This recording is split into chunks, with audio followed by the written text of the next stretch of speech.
Imagine dedicating your first 18 years to escaping your neighborhood. You did whatever you needed to do. You either studied, got into college, or started working at a young age so you could save up and escape your environment. Fast forward, you come back a couple of years later to visit friends and family after being out on your own in a new city with new friends. Your schedule is filled with coffee meetups and dinner events with people you haven't seen in years. But it isn't long after you sit with some of them that you realize that you are having the exact same conversations you had with them years ago. Nothing has changed with them. They repeat their dreams of starting a business or leaving their hometown just like you. Same words, same passion, only thing different is that they're older with some face lines, and some of them now have families of their own. You ask yourself, why is it that some people can never change? Why can't some people get away from who they are in order to succeed? I want to focus on 3 different types of people and reasons why it is hard for some people to change. Before I dive into that, I want you to remember that change is possible, and various factors outside the ones mentioned in this video play a role in why some people struggle to change. Let's explore reason 1, which is identity. Some people have become so consumed by the things that make up their identity that they don't realize these things are keeping them from changing. You could even contribute this matter to the ego, depending on the situation and the person. I used to have a neighbor who went around telling everyone that he had a son, even though it wasn't wholeheartedly true. He had dated a girl while she was pregnant, and he was there for her for the first couple of years. But then life happened. There was a breakup. The girl moved on over the years, had more kids, and eventually got married. The girl even tried to explain to my neighbor that he wasn't the child's parent just because they dated during her pregnancy, even though she appreciated what he did while they dated. But after that, she has been the sole parent financially, emotionally, and physically of her own child. He doesn't contribute.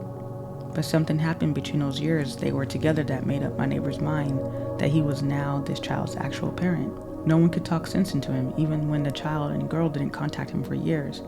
And the child has told him and others that he isn't his real parent. However, he still tells everyone he has a son. Diving deeper, talking with the neighbor, I got a brief insight into his trauma and how his childhood affected him. He has struggled a long time with his identity due to acceptance and the role he played in his own life. And this wound has made him hold on to things long after they have ended. He now tends to embrace things as his identity and shuns emotional growth. When it comes to standing in the way of change, he once said he wanted to leave the city for a new country, but he couldn't because he had his son here. Other times, when hurt, he would speak from wounded pride and would say he wasn't the child's parent and he could leave whenever, but because it was from wounded pride, not from unraveling his identity wound, the realization didn't last long enough for him to have his breakthrough. The child is now over the age of 10, and he hasn't been with his mother since the child was a toddler. Some people struggle with their identity and the things that are tied to them, and until these things can be addressed, there is no room for growth or for the change they actually seek. Reason 2 is often the environment in which we are surrounded and the people we are most in contact with. For example, take someone who lives in a neighborhood where most people are on government assistance. They grew up like this their whole life, and it is normal to see most people at home during the day.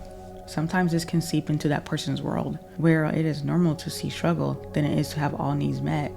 And if everyone around them is struggling, it can feel weird to leave that world and join one where suddenly everyone is making 6 figures and no one in their coworker group has experienced lower class. It can feel discombobulated for the new person.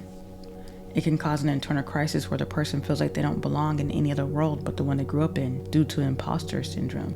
I grew up in a home where jail was more common in college. I knew about drugs early on and about money issues, food banks, food stamps, college. That was for certain people who came from well-off families. It didn't help that I never knew someone that looked like me to achieve higher education. So when I stepped foot into my local community college, I felt lost. I didn't feel like I was smart enough or that I even belonged there. These feelings were uncomfortable, and eventually I left. It wasn't the only reason why, but it did play a role in making the decision to leave easier when a huge responsibility fell into my lap. If I had felt like college was for me, it might have made the decision harder to make, even though I still would have had to leave due to a greater responsibility. Some people, however, aware or unaware of these feelings, won't even make the attempt because they have already made it up in their minds that a certain kind of world isn't for them. Of course they daydream about it, talk to their friends about it, because talking about it feels good. It provides a dopamine boost, but they never take action because it requires grappling with feelings of inadequacy introduced from their environment and challenging who they are. Sometimes it even means having to strip themselves of habits that have become so ingrained within them that were once survival tactics and at one point made sense, but are no longer required. The saying, "we are the total sum of the closest 5 people we hang around," is often true. Reason 3. Let's explore someone with a strong belief system. We can often see this with those who hold strong religious and political beliefs. Oftentimes, these are the people who are very adamant about their opinions, biased thoughts, and what you see with them is that growth is often shunted by their own views. Take a topic where someone might even struggle internally with their own beliefs towards their behavior in others, which is being a part of the LGBT community. Oftentimes, you may have someone that struggles with their identity in this as well, but because their belief system and their personal background, you may have someone that will, for the rest of their life, struggle with who they are and who others are. There's a reason why they're saying the more homophobic someone is, the likelihood of them struggling with their sexuality is likely to ring true.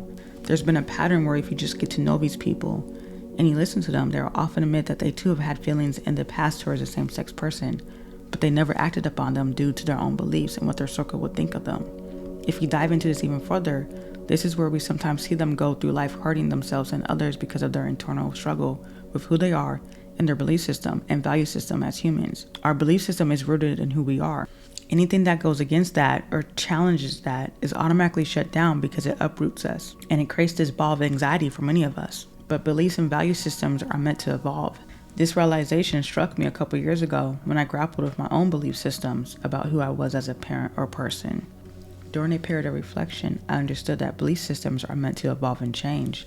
The foundations are always meant to be there. Morals, ethics, the obvious things like not harming someone or taking someone's life, those things don't change, or at least I would hope not. However, when it comes to beliefs such as if your belief is that everyone should pull themselves up by the bootstraps regardless of their personal circumstances, like a disability, over time you might encounter a diverse set of people at a new job and suddenly realize that not everyone has the same advantages. This is where your belief system might change, and you may allow it to evolve depending on how deeply it is welded to your ego.